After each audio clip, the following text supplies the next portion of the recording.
ಇನ್ನು ದಾವಣಗೆರೆಯಲ್ಲಿ 3 ಸ್ಟಾರ್ ಹೋಟೆಲ್ಗೆ ಗ್ಯಾಸ್ ಬಿಸಿ ತಟ್ಟಿದೆ. ಅಪೂರ್ವ ರೆಸಾರ್ಟ್ಗೆ ಸಿಗ್ತಾ ಇಲ್ಲ ಗ್ಯಾಸ್ ಸಿಲಿಂಡರ್.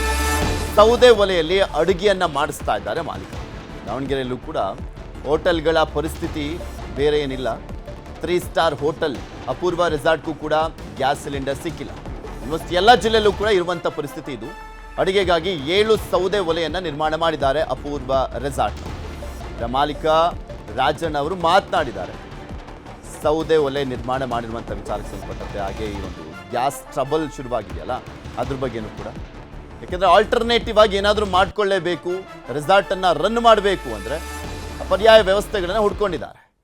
ತೋರಿಸ್ತಾ ಇದೀವಲ್ಲ, ಅಪೂರ್ವ ರೆಸಾರ್ಟ್ನಲ್ಲಿ ಸೌದೆ ಒಲೆಯನ್ನು ಯೂಸ್ ಮಾಡಲಾಗ್ತಾ ಇರುವಂಥದ್ದು. ಜಾಗ ಇದೇ ಮಾಡ್ತಾ ಇದ್ದಾರೆ.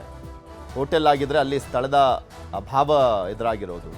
ಬಟ್ ರೆಸಾರ್ಟ್ ಆಗಿರುವಂಥ ಹಿನ್ನೆಲೆಯಲ್ಲಿ ಹೊರಗಡೆ ಅಲ್ಲಿ ಸೌದೆ ಒಲೆಯನ್ನು ಹಾಕ್ಕೊಂಡು ದಾವಣಗೆರೆ ಬೆಣ್ಣೆ ದೋಸೆ ಅಲ್ಲಿ ಫೇಮಸ್ಸು. ಅದಕ್ಕೆ ಅಂತಲೇ ತುಂಬ ಜನ ಹೋಗ್ತಾರೆ ಅಪೂರ್ವ ರೆಸಾರ್ಟ್ಗೆ. ಆ ವ್ಯವಸ್ಥೆಯನ್ನು ಮಾಡಿಕೊಟ್ಟಿದ್ದಾರೆ. ಸಿಗಲಿಲ್ಲದ ಕಾಳ ಪದ್ಧತಿ ಬಂದಿದ್ದೀವಿ ನಾವು ಅಷ್ಟೇ. ನಮಗೆ ಭಾಳ ಇಷ್ಟ ಅದು. ಭಾಳ ವರ್ಷಗಳಿಂದ ನಾವು ಅಡುಗೆಯಲ್ಲೇ ಮಾಡಬೇಕು, ಕಟಿಯಲ್ಲೇ ಮಾಡಿದ್ದು ಕೊಡಬೇಕು ಗ್ರಾಹಕರಿಗೆ ಅನ್ನೋದು ಆಸೆ ಇತ್ತು. ಅದು ಮೊದಲನೇದಾಗಿ ನಾವು ದಾವಣಗೆರೆಗೆ ಎಲ್ಲರೂ ಮಾಡಿದ್ದಾರೆ. ಅದರಲ್ಲಿ ನಾವು ಒಬ್ಬರು ಈ ಬೆಣ್ಣೆ ದೋಸೆಯಲ್ಲಿ ಕಟಿಯಲ್ಲಿ ಮಾಡೋದು. ನಾವು 4-5 ವರ್ಷದಿಂದ ಬೆಣ್ಣೆ ದೋಸೆನ ಕಟಿಯಲ್ಲೇ ಮಾಡ್ತೇವೆ. ಅದೇ ರೀತಿ ಅಡುಗೆ ಮಾಡೋದು ಮಾಡಿದ್ವಿ. ನಮಗೆ ಸುಲಭ, ನಮಗೆ ಸಾಕಷ್ಟು ಜಾಗ ಇದೆ, ವಿಶಾಲವಾದ ಜಾಗ ಇದೆ. ನಮಗೆ ಕಟಿಯೋದು ಸವಲತ್ತಿದೆ, ಮೊಟ್ಟೆಗಳಿದಾವೆ, ಕಾಯಿ ಒಡೆದೋದು ಅಷ್ಟು ನಮಗೆ ರಾ ಮೆಟೀರಿಯಲ್ ಅದಕ್ಕೆಲ್ಲ ಸಿಗುತ್ತೆ.